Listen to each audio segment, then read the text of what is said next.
내 애비 애미가 죽을 때 너도 같이 죽었어야지, 이 질긴 놈아! 장대비가 쏟아지는 깊은 산속. 13살 소년이 진흙탕에 내팽개쳐졌습니다. 뾰족한 구두굽이 아이의 손등을 짓밟았죠. 피가 빗물에 섞여 흘러내렸습니다. 아이를 버린 사람은 다름 아닌 3년간 엄마라 불렸던 새엄마였습니다. 진호는 부모를 잃고 기억까지 잃어버린, 자기 이름도 제대로 모르는 바보라 불리던 아이였죠. 계모는 웃었습니다. 비웃듯이. 그리고 차를 몰아 떠나버렸죠. 남겨진 건 으스스한 폐가와 칠흑 같은 어둠뿐이었습니다. 그런데요, 여러분. 이상한 일이 벌어졌습니다. 차 소리가 완전히 사라지자 엉엉 울던 아이의 울음이 뚝 멈췄습니다. 아이가 천천히 일어섰죠.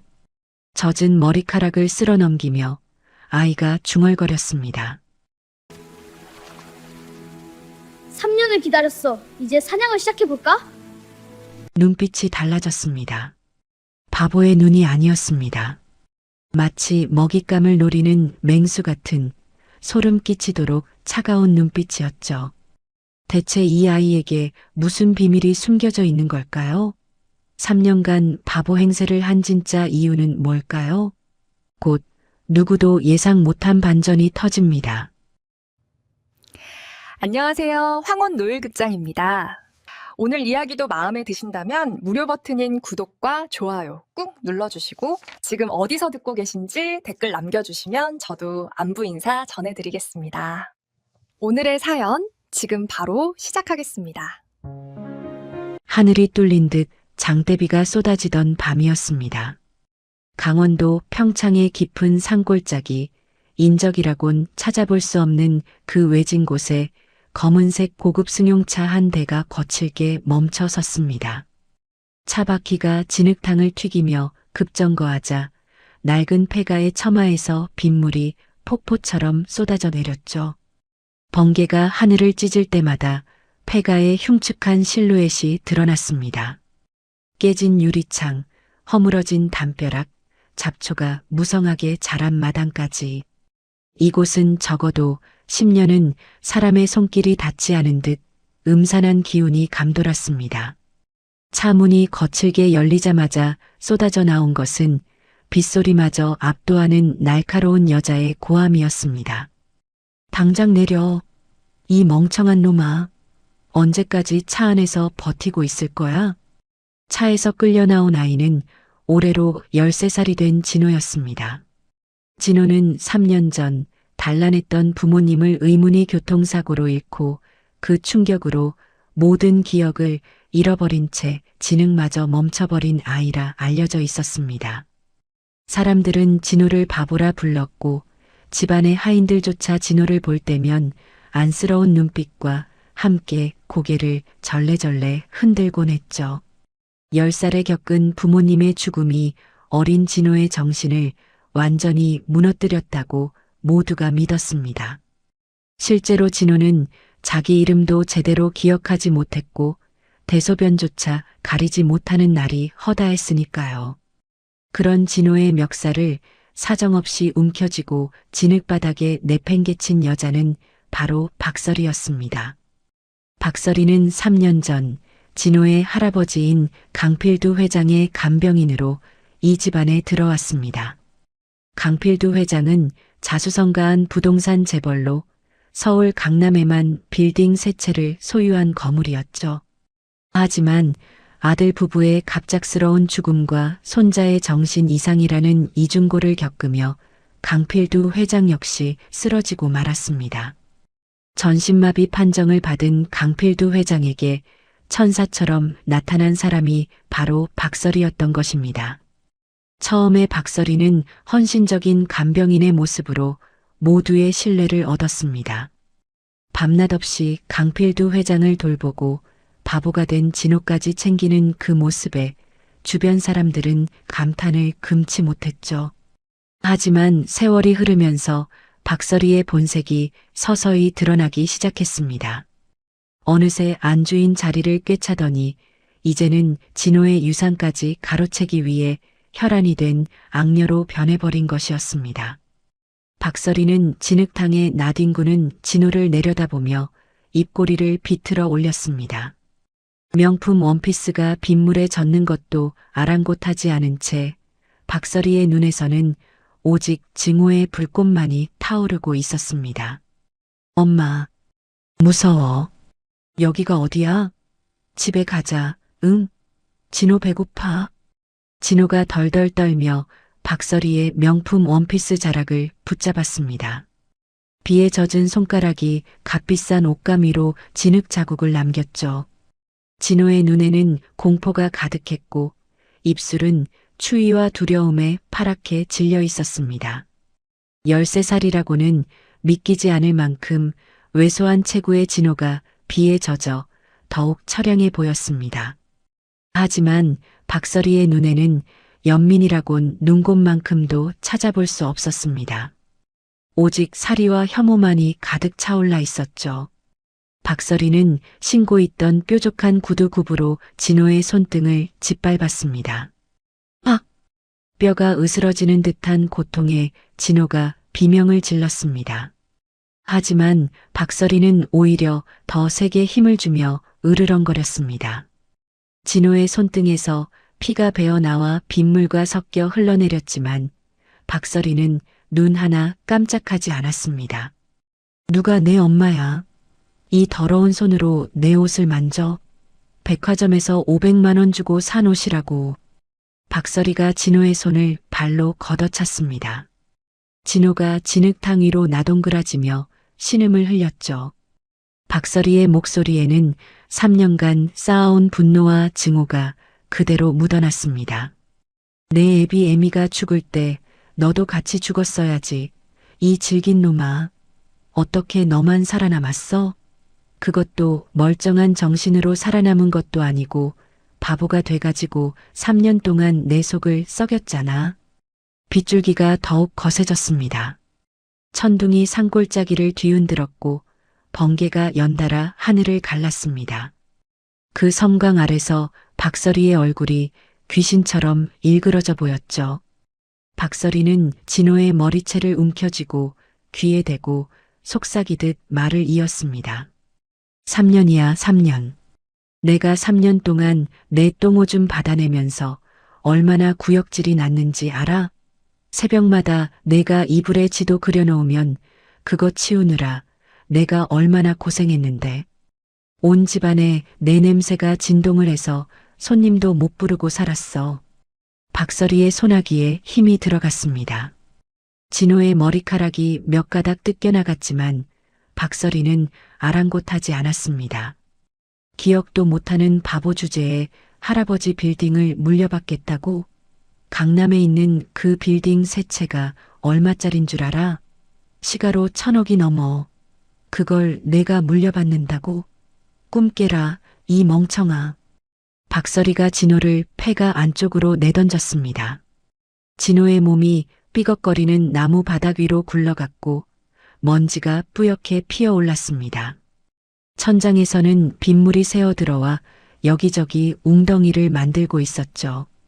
쥐가 지나간 흔적인지 바닥에는 검은 배설물이 널려 있었고 구석에서는 정체 모를 벌레들이 기어다니고 있었습니다. 너는 여기서 굶어 죽든 산짐승한테 잡아먹히든 그게 내 팔자야. 누가 찾아오겠어? 이 깊은 산골짜기까지 말이야. 늑대가 나올지 멧돼지가 나올지 어쩌면 둘 다 나올 수도 있겠다. 박서리가 비웃듯 웃음을 터뜨렸습니다. 그 웃음소리가 폐가 안에서 메아리쳐 더욱 섬뜩하게 들렸죠. 진호는 바닥에 엎드린 채 흐느끼기 시작했습니다. 어깨가 들썩거리고 코를 훌쩍이는 소리가 빗소리 사이로 애처롭게 새어나왔습니다. 박서리는 그 모습을 한심하다는 듯 바라보다가 코웃음을 치며 차로 돌아갔습니다. 진흙탕을 밟으며 걸어가는 박서리의 구두굽에서 찍찍 소리가 났습니다. 차 문을 열기 전 박서리는 마지막으로 진호를 향해 독설을 내뱉었습니다. 내 엄마 아빠도 저 절벽 아래서 그렇게 울었겠지. 브레이크가 말을 안 들으니까 얼마나 무서웠을까? 개들처럼 조용히 사라져라. 그게 너한테는 축복이야.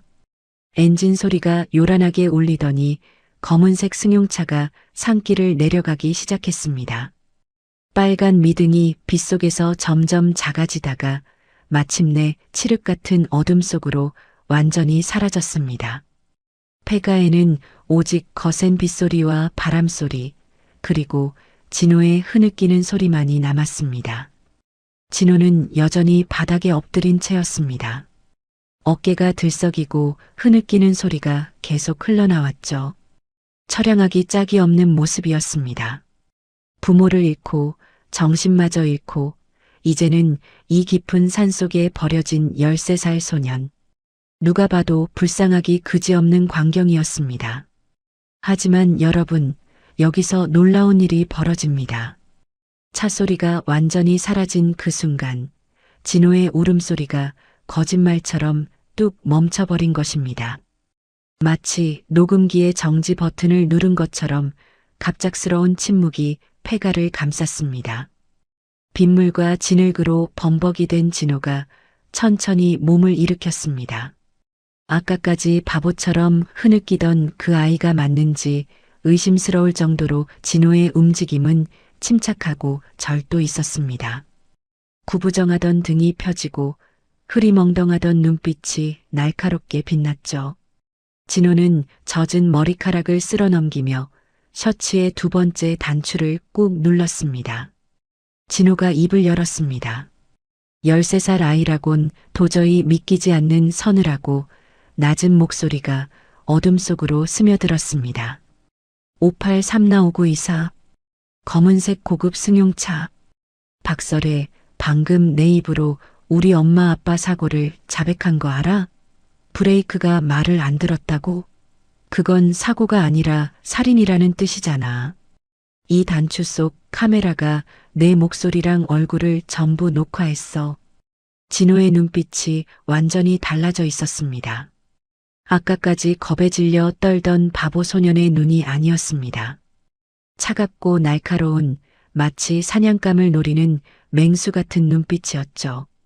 진호는 폐가의 창문 너머로 사라진 차의 흔적을 바라보며 입꼬리를 천천히 올렸습니다.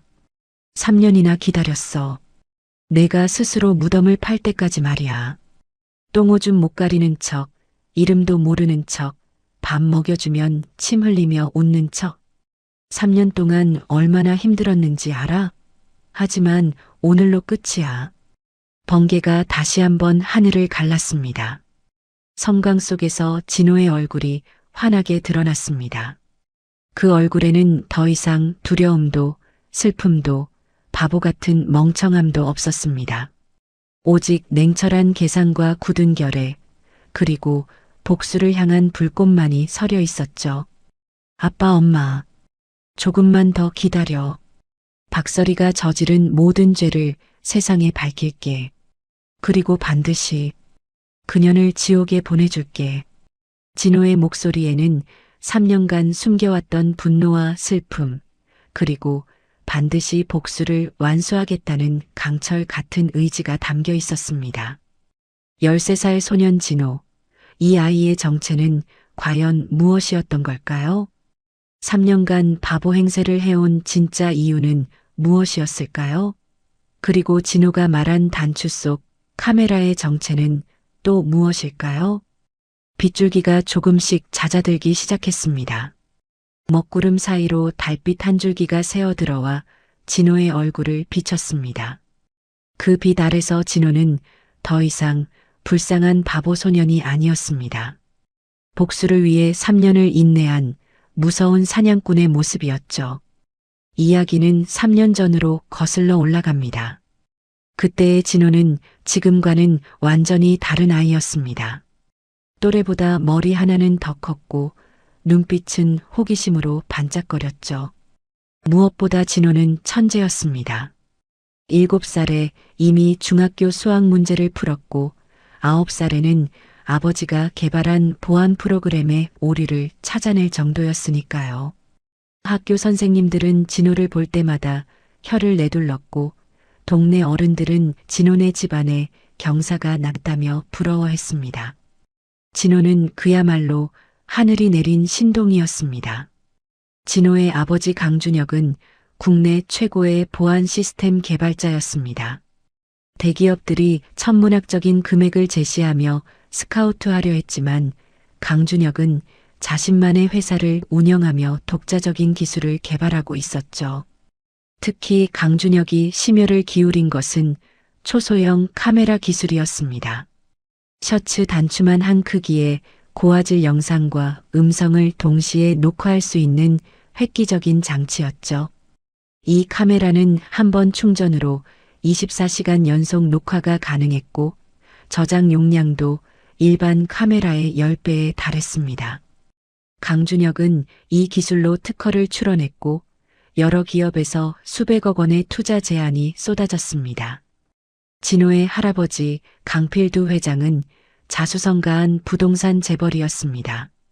젊은 시절 맨손으로 시작해 평생을 악착같이 일한 끝에 서울 강남에만 빌딩 3채를 소유하게 된 입지전적인 인물이었죠. 시가로 1,000억 원이 넘는 어마어마한 재산이었습니다. 강필두 회장은 아들 강준혁과 며느리 그리고 손자 진호를 세상 무엇보다 아꼈습니다. 특히 천재적인 두뇌를 가진 손자 진호를 볼 때면 강필두 회장의 눈가에는 늘 자랑스러운 미소가 번졌죠. 우리 진호가 커서 이 빌딩들을 물려받으면 할아버지보다 더 크게 키울 거야. 그치? 강필두 회장이 진호의 머리를 쓰다듬으며 말하곤 했습니다. 진호는 할아버지의 품에 안겨 해맑게 웃었죠. 주말이면 할아버지와 손자는 손을 잡고 한강공원을 산책했고 저녁에는 함께 바둑을 두며 시간을 보냈습니다.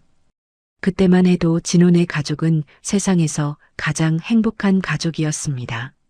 하지만 그 행복은 진호가 10살이 되던 해 한순간에 산산조각 나버렸습니다. 그날도 평범한 주말이었습니다. 강준혁과 아내는 진호를 할아버지 댁에 맡기고 근교로 드라이브를 떠났죠. 단풍 구경을 하고 저녁까지 돌아오겠다던 부부는 영영 돌아오지 못했습니다. 산길을 달리던 차의 브레이크가 갑자기 말을 듣지 않았고 차는 그대로 절벽 아래로 추락해버렸습니다. 100m가 넘는 낭떠러지였죠. 차는 산산조각이 났고 부부는 현장에서 즉사했습니다. 경찰은 브레이크 오일이 새어나간 것으로 추정된다며 단순 사고로 결론지었죠.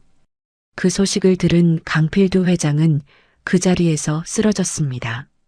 뇌출혈이었습니다. 응급수술을 받았지만 강필두 회장은 전신마비 판정을 받았죠. 눈만 겨우 깜빡일 수 있을 뿐 손가락 하나 까딱할 수 없는 몸이 되어버린 것입니다. 하루아침에 부모를 잃고 할아버지마저 병상에 눕게 된 10살 진호. 그 충격으로 진호는 모든 기억을 잃어버렸다고 했습니다. 자기 이름도 부모님 얼굴도 아무것도 기억하지 못하는 바보가 되어버렸다고 말이죠. 바로 그때 천사처럼 나타난 여자가 있었습니다. 간병인 박설이었습니다. 35살의 박설이는 전문 간병인 자격증을 가지고 있었고 대학병원에서도 인정받는 실력자라고 소개되었죠. 단정한 옷차림의 부드러운 말투, 환자를 대하는 세심한 손길까지 박설이는 완벽한 간병인의 모습 그 자체였습니다. 박설이는 강필두 회장의 대소변을 받아내고 욕창이 생기지 않도록 2시간마다 몸을 뒤집어 주었습니다. 밤낮 없이 헌신하는 박설이의 모습에 친척들도 하인들도 모두 감탄했습니다. 저렇게 정성을 다하는 간병인은 처음 봐. 회장님 복이시다. 사람들은 박설이를 칭찬했고 박설이는 겸손하게 미소 지으며 고개를 숙였습니다.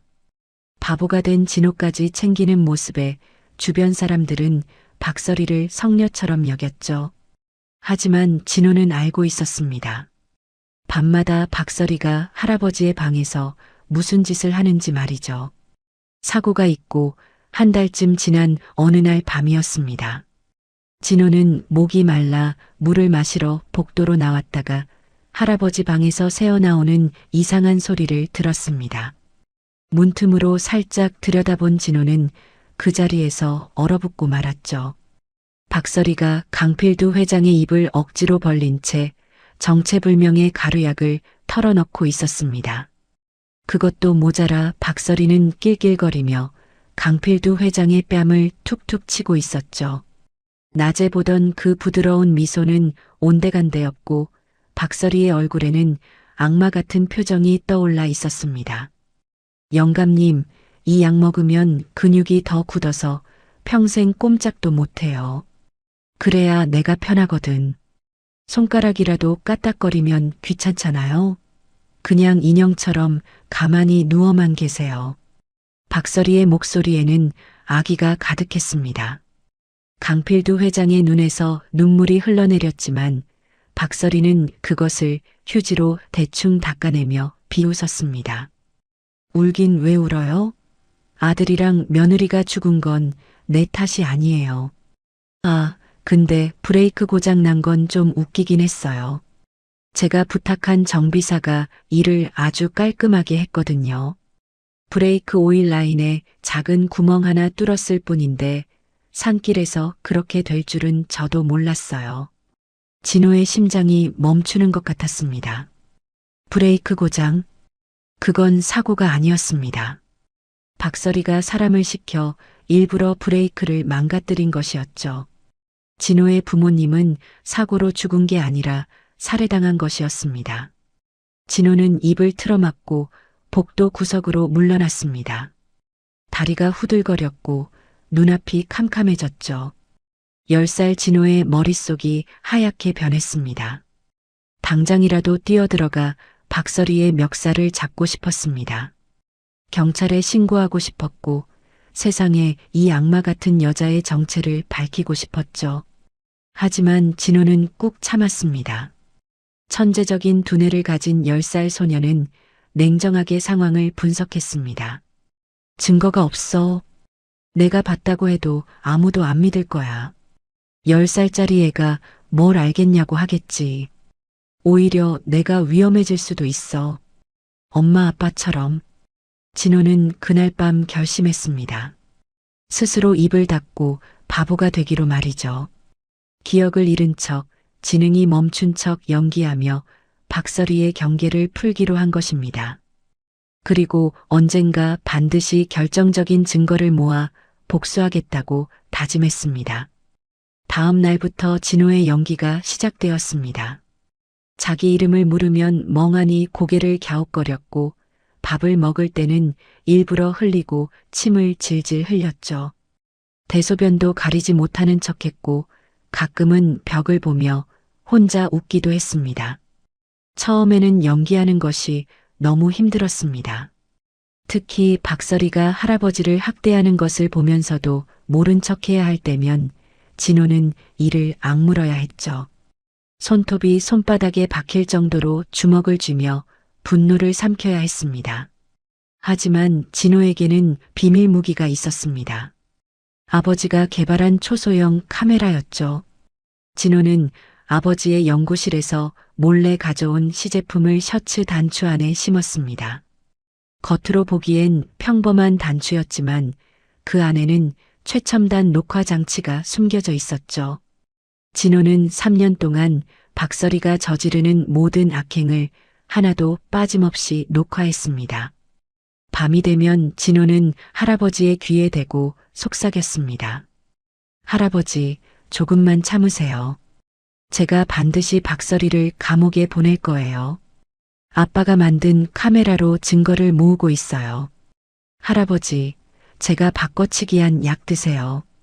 이건 진짜 비타민이에요. 진호는 박서리가 할아버지께 먹이는 마비제를 몰래 빼돌려 비타민으로 바꿔치기했습니다.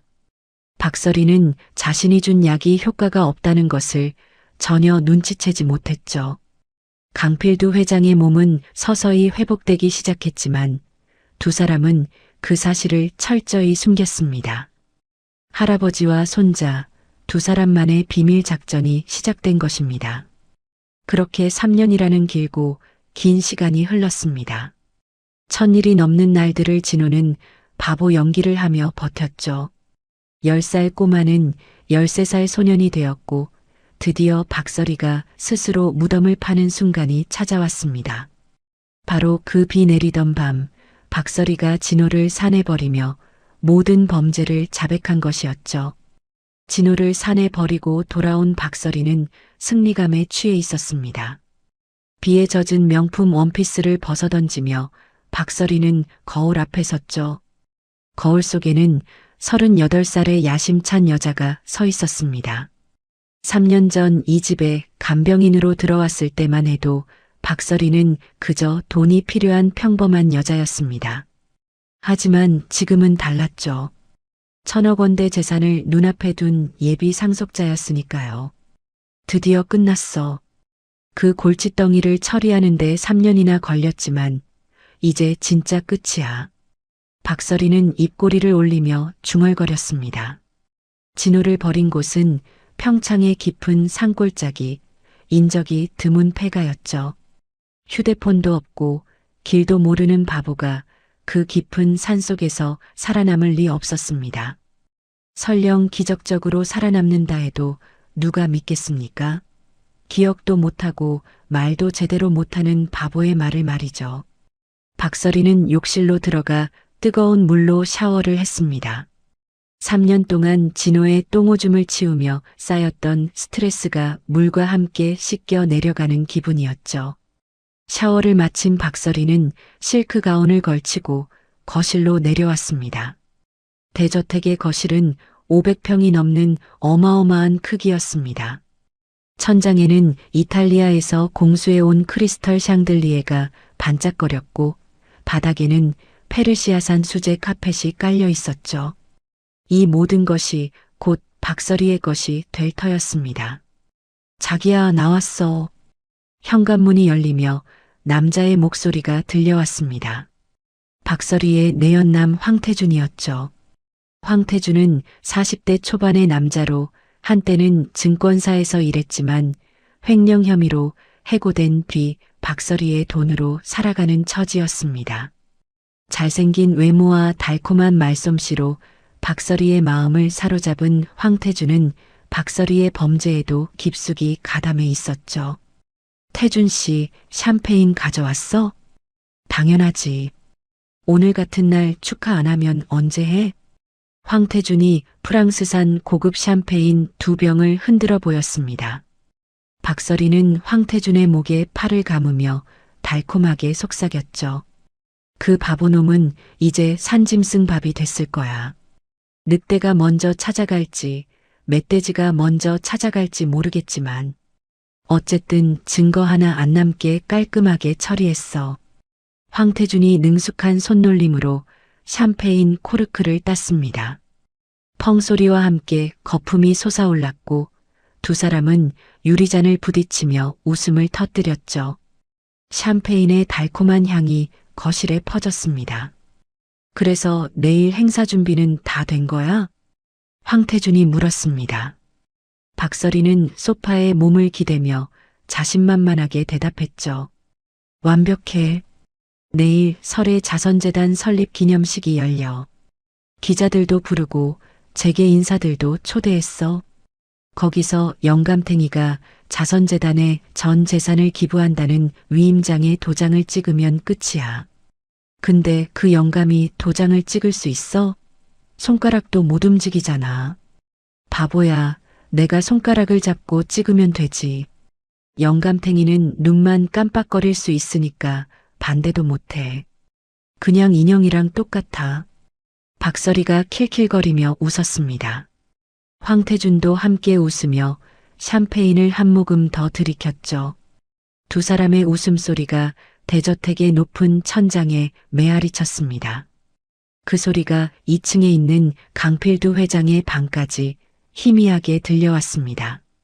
강필두 회장은 침대에 누운 채 천장을 바라보고 있었습니다. 몸은 움직일 수 없었지만 귀는 멀쩡했죠. 아래층에서 들려오는 박서리와 황태준의 웃음소리, 그리고 그들이 나누는 대화가 모두 들렸습니다. 강필두 회장의 눈에서 눈물이 흘러내렸습니다. 손자 진호가 산에 버려졌다는 사실을 알았기 때문이죠. 진호야, 무사하거라. 부디 무사하거라. 강필두 회장은 속으로 기도했습니다. 사실 강필두 회장의 몸은 이미 상당 부분 회복되어 있었습니다. 진호가 3년 동안 박서리의 마비제를 비타민으로 바꿔치기한 덕분이었죠. 하지만 강필두 회장은 그 사실을 철저히 숨기고 있었습니다. 진호와 약속했기 때문입니다.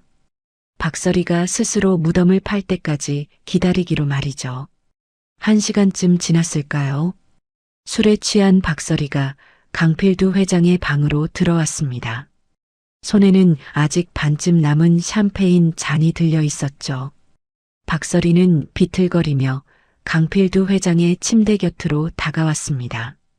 영감님, 안녕히 주무셨어요? 박서리의 목소리에는 비웃음이 가득했습니다. 낮에 보여주던 그 헌신적인 간병인의 모습은 온데간데 없었죠. 박서리는 침대 옆 의자에 털썩 앉으며 다리를 꼬았습니다. 오늘 좋은 소식이 있어서 왔어요. 손자 진우 있잖아요. 그 바보. 오늘 밤에 좀 먼 곳으로 소풍 보냈어요. 박서리가 킬킬거렸습니다. 강필두 회장의 눈이 미세하게 떨렸지만 박서리는 알아차리지 못했죠. 평창 산골짜기 아세요? 거기 폐가가 하나 있는데 거기다 갖다 버렸어요.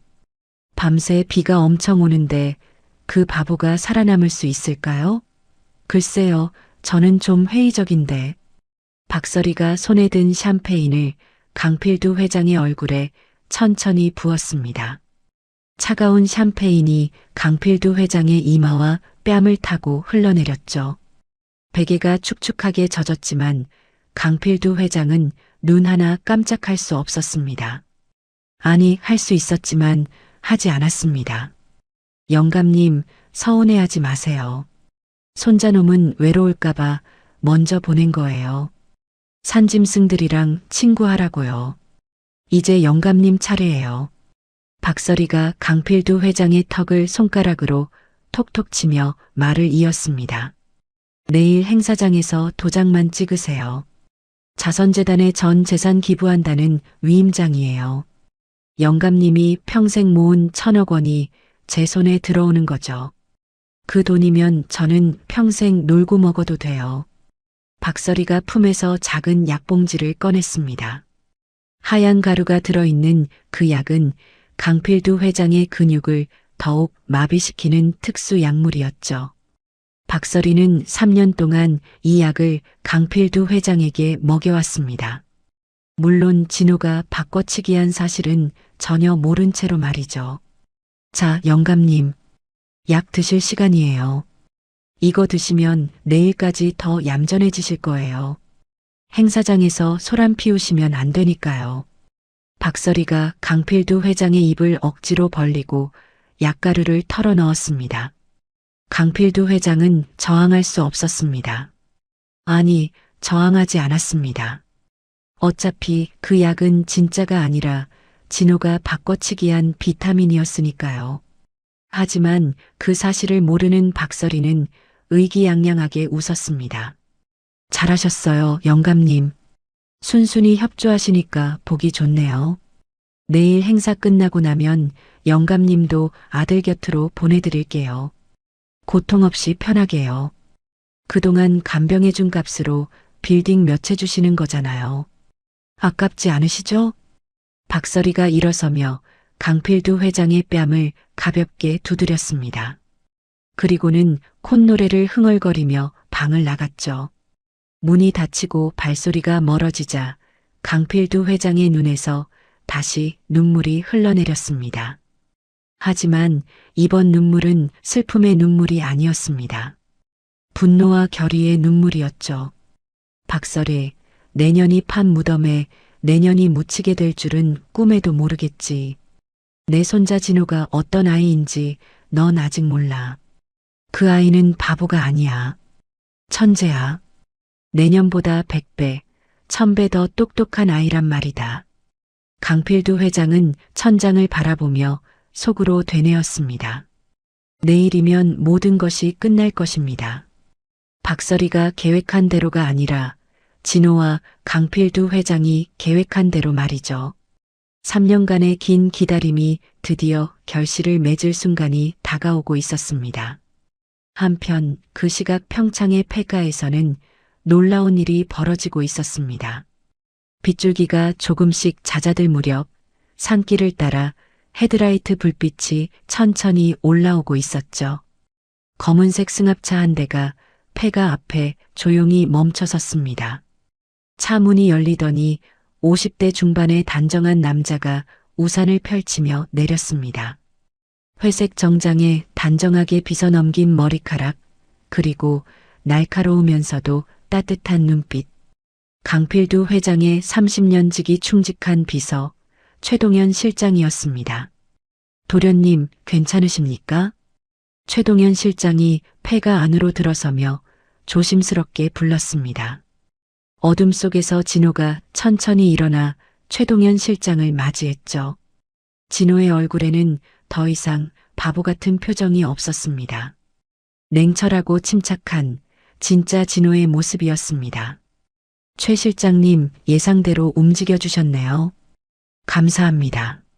제가 회장님과 도련님을 두고 어디가